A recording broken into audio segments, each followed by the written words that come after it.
Assalamualaikum warahmatullahi wabarakatuh.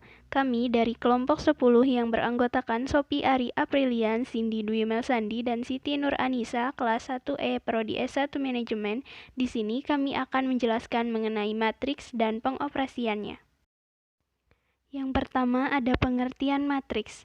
Matriks adalah sekumpulan bilangan yang disajikan secara teratur dalam baris dan kolom yang membentuk suatu persegi panjang, serta termuat di antara sepasang tanda kurung. Secara umum, suatu matriks dituliskan sebagai berikut, dapat dilihat pada gambar. Penulisan matriks dapat menggunakan tanda kurung biasa atau tanda kurung siku. Bilangan-bilangan yang terdapat dalam suatu matriks disebut unsur. Jajaran unsur-unsur matriks dinamakan baris, sedangkan jajaran vertikalnya dinamakan kolom. Unsur-unsur matriks secara umum dilambangkan dengan notasi A, I, J dengan I menunjukkan baris, sedangkan J menunjukkan kolom. Dengan demikian, A, I, J berarti unsur matriks A pada baris ke I dan kolom ke J.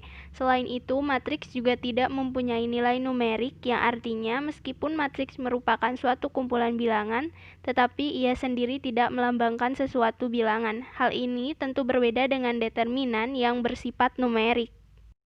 Selanjutnya ada contoh matriks. Contoh yang pertama ini adalah matriks berorde 2x3 sebab mempunyai 2 baris dan 3 kolom. Contoh yang kedua ini biasa disebut matriks 3x2 karena memiliki 3 baris dan 2 kolom. Nah, contoh yang terakhir itu ada disebut matriks berorde 2x2 dan merupakan matriks bujur sangkar.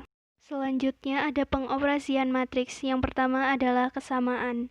Dua buah matriks A dan B dikatakan sama dan dituliskan A sama dengan B apabila keduanya berorde sama dan semua yang terkandung di dalamnya sama. Dengan kata lain, A, I, J sama dengan B, Y untuk setiap I dan J. Jika matriks A tidak sama dengan matriks B, maka ditulis A tidak sama dengan B. Dapat dilihat pada contoh di sini, maka A sama dengan B dengan A tidak sama dengan C dan B tidak sama dengan C. Sistem pengoperasian yang kedua ada perkalian dengan bilangan skalar.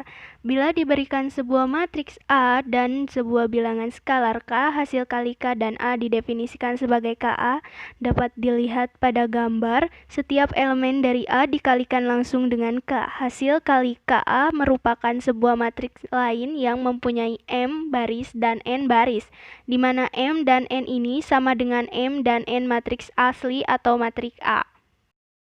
Sistem pengoperasian yang ketiga ada penjumlahan. Di sini dapat dilihat matriks C merupakan hasil penjumlahan dari matriks A dan B, di mana jumlah baris dan kolom matriks A harus sama dengan matriks B. Didefinisikan dapat dilihat pada gambar.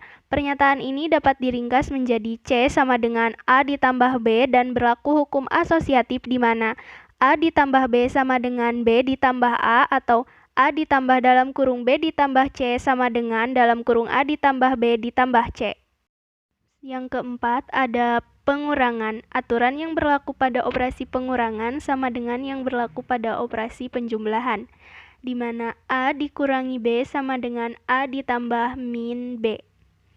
Selanjutnya ada perkalian antar matriks. Jika diberikan sebuah M kali N matriks dan A dan sebuah NXR matriks B, hasil kali AB didefinisikan sebagai MXR matriks C, di mana elemen-elemennya dihitung dari elemen-elemen dari A dan B menurut. Dalam hasil kali matriks AB, matriks A disebut pengali muka dan B pengali belakang. Hasil kali AB ditentukan hanya kalau jumlah kolom di A sama dengan jumlah baris di B.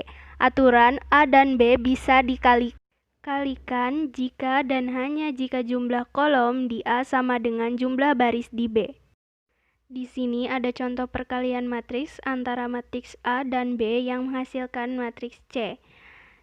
Dan berlaku hukum asosiatif di mana dalam kurung ABC sama dengan A, dalam kurung BC sama dengan ABC. Di sini juga berlaku hukum distributif, di mana A dalam kurung B ditambah C sama dengan AB ditambah BC. Itu tadi penjelasan dari kelompok kami mengenai matriks dan pengoperasiannya. Kurang lebihnya mohon maaf. Terima kasih. Wassalamualaikum warahmatullahi wabarakatuh.